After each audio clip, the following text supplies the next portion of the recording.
Hi welcome to my channel నేను మీ నాని. మనం ప్రతి ఒక్కరు కూడా మనలో తెలుసో తెలియకో కొన్ని తప్పులు చేయడం, ఇంకా క్లియర్గా చెప్పాలంటే తెలియక అనేస్తాం కానీ తెలిసే ప్రతి ఒక్కరు తప్పు చేస్తూ ఉన్నాం. కానీ ఆ తప్పును సరిదిద్దుకొని ముందుకెళ్ళే క్రమంలో వచ్చే కష్టాలు మాత్రం మామూలుగా ఉండవు. వాటిని కూడా మనం ఎప్పుడైతే మనం నిజంగా చెప్పాలంటే అసలు దేని గురించి పట్టించుకోకుండా అల్లరి చిల్లరగా ఉన్నప్పుడు మనకు ఎలాంటి కష్టాలు ఉండవు. మనం ఎప్పుడైతే ఏంటి మన లైఫ్ ఎలా వెళ్తుంది, మన కుటుంబాన్ని మన మన మన మీద ఆధారపడి ఉంది కదా మన కుటుంబం. సో మన కుటుంబ పరిస్థితి ఏంటి అని మన యొక్క రెస్పాన్సిబిలిటీ మనం ఎప్పుడైతే ఫీల్ అవుతామో అప్పుడే అసలైన కష్టాలు మొదలవుతాయి. సో అందుకే నేను చెప్పేది ఏంటంటే మన రెస్పాన్సిబిలిటీస్ మనం ముందుగానే గుర్తించి మన పని మనం చేసుకుంటే చాలా వరకు లైఫ్లో కష్టాలు ఉండవు. మన పని మనం చేసుకోవడం అంటే ఏముందన్న, తల్లిదండ్రులు చిన్నప్పటి నుంచి చెప్తూనే ఉంటారు, చదువుకోరా బాబు చదువుకోరా బాబు చదువుకోరా బాబు. మనం చదవం. తర్వాత ఏమవుద్ది, ఓకే చదవలేదు కదా, చదివే టైం వచ్చింది ఇప్పుడైనా చదువు అంటే లేదు లేదు బిజినెస్ ఏదో చేసేస్తాం, ఇది పొడి చేస్తాం అది పొడి చేస్తాం ఏదో అనుకుంటాం. అది కూడా జరగదు. నెక్స్ట్ ఏదో పెళ్ళి అయిపోద్ది, ఏదో చిన్నపాటి ఉద్యోగంతో పెళ్ళి అయిపోద్ది. తర్వాత పిల్లలు ఇంకా నరకం ఇది అది మామూలుగా ఉండదు. అందుకే చదువుకోవాల్సిన వయసులో మాత్రం ఖచ్చితంగా చదువుకోండి. నాకు తెలిసి డబ్బు సంపాదించడానికి అత్యంత సక్సెస్ రేట్ ఉన్న ఏకైక మార్గం అయితే చదువే భయ్యా. అంటే ఏంటన్నా అలా చెప్తున్నావు, బిజినెస్లు చేసిన వాళ్ళు చదువుకున్న వాళ్ళకంటే బిజినెస్ చేసిన వాళ్ళు ఎక్కువ ఎంత సంపాదిస్తున్నారు కదా అంటే, చదువుకున్నవాడే బిజినెస్ చేస్తాడు. ఎంతో కొంత బుర్ర ఉన్నవాడే బిజినెస్లో ఇంకా ఎక్కువ సంపాదిస్తాడన్న. చదువుకున్నవాడికి చదువులేని వాడికి క్లియర్గా చెప్పేది ఏంటంటే, నేను ఎవరిని కూడా తక్కువ చేసి మాట్లాడట్లేదు. అవకాశం ఉండి చదువుకోలేని వారి గురించే మాట్లాడుతున్నాను. అవకాశం లేక చదువుకోలేని గురించి మాత్రం నేను ఎప్పుడు మాట్లాడను. చదువుకున్న వాడికి చదువులేని తేడా ఏంటంటన్నా, చదువు లేనివాడు ఒక బిజినెస్ చేస్తే ఆడు 100 రూపాయలకి ఒక గ్రోత్ చూసారనుకో, అదే చదువు కూడా యాడైంది అనుకో ఆడి బిజినెస్కి, అది 1000 రూపాయలకి వెళ్తుంది. సో ఇలాంటి విషయం మాత్రం గుర్తుపెట్టుకోండి.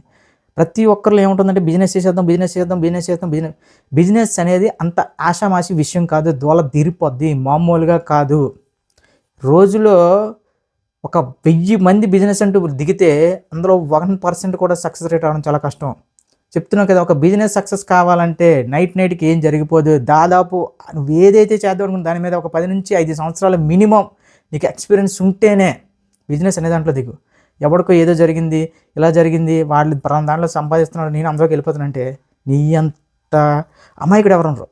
ఎందుకంటే అన్న చెప్తున్నా కదా, ప్రతి ఒక్కరు ఏంటంటే మనం చేయాల్సిన టైంలో ఏది చేయక, చేయాల్సిన టైంలో చేయాల్సిన దానికంటే ఎక్కువ చేసేసి లైఫ్ని ఒక గందరగోళంలో పెట్టేసుకుంటాం. అలాగని చెప్పి ఎక్కడ ఆగకూడదు. ఓకే నువ్వే నీ లైఫ్ని పాడు చేసుకున్నావు, పాడు చేసుకున్న నీకు బాగు చేసుకోవడం చేత కదా, ఖచ్చితంగా చేతనవుద్ది. ఎక్కడా కూడా ఆగొద్దన్న. మెయిన్ ఏంటి ఇలాగైపోయింది నా జీవితం, 30 సంవత్సరాలు వచ్చేసే లేదా 30 సంవత్సరాలు వచ్చేసే నా తోటోళ్ళు అందరూ ఇలా అయిపోయారు అలా అయిపోయారు అని మాత్రం ఆలోచించుకో. నువ్వు ఇంకా బాగానే ఉన్నావు, నువ్వు ఇంకా బతిగా ఉన్నావు, నీ ఆరోగ్యానికి సహకరిస్తుంది అంటే నువ్వు ఇంకా చేయగలవు. ఓకే ఆరోగ్యం సహకరించట్లేదు మంతనపరమైన దాన్ని ఇంకా మనం ఏం చేయలేం, అది భగవంతుడు రాత. కానీ నీ మొత్తం అవయవాలన్నీ బాగున్నా సరే ఏంటి ఇంకా ఇలా అయిపోతుంది ఇలా అయిపోతుంది నువ్వు మంచం మీద పడుకుని లేదంటే తాగుతున్నావు లేదా తిరుగుతున్నావు ఎంజాయ్ చేస్తున్నావు మాట్లాడితే మాత్రం లైఫ్లో నువ్వు సెటిల్ కాలేవు.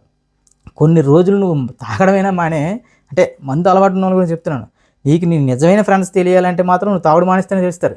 ఎందుకంటే నీ దగ్గర డబ్బులు లేకపోయినా సరే ఈవెన్ తాగడానికంటే మాత్రం ఏదో విధంగా డబ్బులు వస్తాయి. అదే ఒక మంచి పని నువ్వు మనసులో ఎప్పుడైతే అనుకుంటే ఈ పలానా పని చేద్దాం అనుకున్నప్పుడు నీకు రూపాయి కూడా పుట్టదన్న. ఎందుకంటే తాగడానికి వచ్చిన నీ ఫ్రెండ్స్ ఒక మంచి పని చేయడానికి రాదు. సో ప్లీజ్ చెప్పేది మాత్రం ఒక్కసారి అర్థం చేసుకోండి. మీరు మాత్రం డిసప్పాయింట్ అవ్వద్దు. నీ అబ్బాయి నేను బాగా చదువుకోలేదు, లేదంటే నేను ఇంత కష్టపడాల్సిన అవసరం లేదు, బాగా చదువుకుని ఉంటే, లేదంటే మా అమ్మ నాన్న చెప్పిన పెళ్లి చేసుకుంటే నాకు లైఫ్ వేరేగా ఉన్నాను. ఇంకా క్లియర్గా చెప్పాలంటే నేను ఇన్ని సంవత్సరాలు ఒక అమ్మాయి వెనకాల తిరిగి తప్పు చేశాను, లేదంటే ఇంకా వేరేగా ఉన్నాను. అలాంటి ఆలోచనలు అందరం తప్పు చేసిన వాళ్ళే, తప్పు చేస్తేనే ఇలాంటి మాటలు, ఈవెన్ నేను కూడా అలాంటి తప్పులు చేయడం వల్ల ఇలాంటి మాటలు మాట్లాడగడుతున్నాను. అంతేకాని నేను ఎక్కడ ఆగిపోలే. జరిగింది ఏదో జరిగిపోయింది, ఆగాను. ఎక్కడ మహా అయితే ఒక 6 నెలలు 1 సంవత్సరం ఆగాను. ఆ 6 నెలల సంవత్సరంలో నేను దాదాపు ఒక 7-8 సంవత్సరాలు బ్యాక్ అయిపోయాను లైఫ్లో. సో ఇప్పుడు ఆ రికవరీలో భాగంలో వస్తున్న మాటలు ఇవన్నీ కూడా. ఎందుకంటే అన్న మనం ఆగిన మరుక్షణమే మనతో పాటు మన కుటుంబం యొక్క ఎదుగుదల కూడా ఆగిపోతుంది.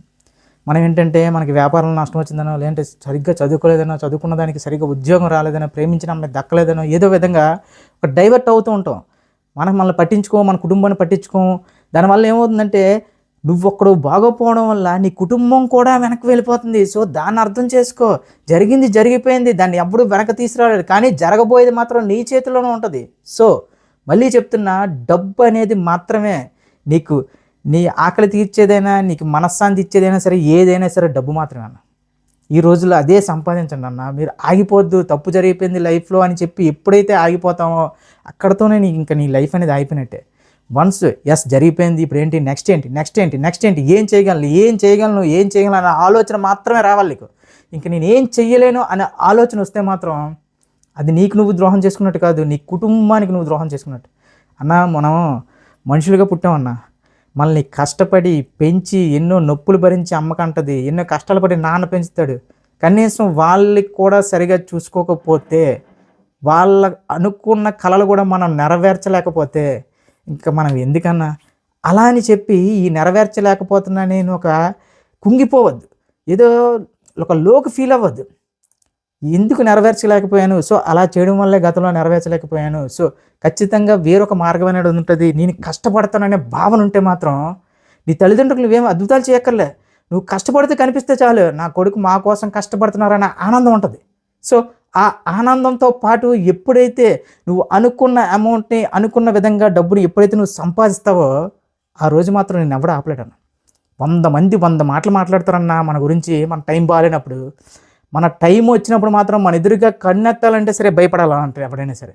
టైం బాగున్నప్పుడు ఎవడైనా గొప్ప కొడుతారన్న. టైం బాగాలేనప్పుడే మన పక్కన ఉండేది కేవలం కుటుంబ సభ్యుల అమ్మ నాన్న మాత్రమే. ఫ్రెండ్స్లో కూడా ఇప్పుడు పాతకాలంలో రోజులు ఉన్నంత మాత్రం ఫ్రెండ్స్ అయితే లేరండి ఎవరు.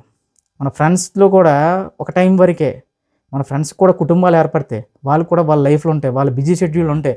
అలానే చెప్పి నా ఫ్రెండ్ నేను పలానా టైంలో బాగా చూసుకున్నావని, ఆడు లోలో ఉన్నప్పుడు బాగా చూసుకున్నావని, నేను ఇప్పుడు నన్ను ఏం పట్టించుకోవట్లేదు అనేది కూడా స్వార్థమే. ఎందుకంటే నీకు చేతనైతే సహాయం చేయి, అంతేగాని నువ్వు సహాయం చేసిన వాడి గురించి కూడా రివర్స్ నువ్వు ఆశించడం అనేది మంచిది కాదు. సో ఓవరాల్గా నీ లైఫ్ అనేది నువ్వు ఎంత లోలో ఉన్నా సరే ఒకటే కాన్సన్ట్రేషన్, ఒకటే ఇది, డబ్బు సంపాదించాలి, డబ్బు సంపాదించాలి, డబ్బు సంపాదించాలి. ఇదొక్కటే నీ మనశ్శాంతి అన్న. అంటే డబ్బు ఒకటే కాదు, డబ్బు ఎంత ఉన్నా సరే మనశ్శాంతి ఉండాలి, బొంగు భోషాణం ఏదో చెప్తున్నారు. అవి ఏవి కాదు. ముందు డబ్బు సంపాదించుకో, తర్వాత మనశ్శాంతి గురించి ఆలోచిద్దాం. మనం ముందు డబ్బు సంపాదించుకోలేనప్పుడు ఇంకా మనశ్శాంతి ఎలా సంపాదిస్తాం? మనశ్శాంతి అంటే క్వార్టర్ వేసి పడుకోవడం కాదన్నోయ్. నీ కుటుంబ సభ్యులు, నువ్వు క్వార్టర్తో పడుకుని నీ కుటుంబ సభ్యులు నీ ఎదురుగా ఆకలితో కూర్చుంటే ఇంకా నీ మనశ్శాంతి కాదు కదా, ఇంక నువ్వు మనిషివే కాదు. సో మళ్ళీ చెప్తున్నా, ఎవడు ఎన్ని మాటలన్నా, ఏది ఏమైనా సరే నువ్వు ఏం చేస్తున్నావు అని కూడా అడగదు ఈ సమాజం. నువ్వు ఎంత సంపాదిస్తున్నావు అని మాత్రం అడుగుతుంది. మళ్ళీ మళ్ళీ చెప్తున్నా, డబ్బు సంపాదన మీద నీ యాతనంతా ఉండాలి. ₹1 ఖర్చు పెడదామంటే ఎందుకు ఖర్చు పెడుతున్నాను అనేది ఒకటికి 10 సార్లు ఆలోచించుకోండి. ఏముందిలే రూపాయి అని అనుకుంటాం, కానీ ఆ రూపాయి లేక చాలాసార్లు నీ జీవితం తీరిపోతుంటుంది. సో ఓవరాల్గా డబ్బు సంపాదన అనేది మాత్రమే నీ జీవితానికి ఒక పెద్ద మలుపు, నీ జీవితానికి పెద్ద, ఇంకా క్లియర్గా చెప్పాలంటే 100% సమస్యలే ఇంకా తెలిగిపోతాయి అన్న. సో డబ్బు సంపాదించడం మాత్రమే దృష్టి పెట్టు.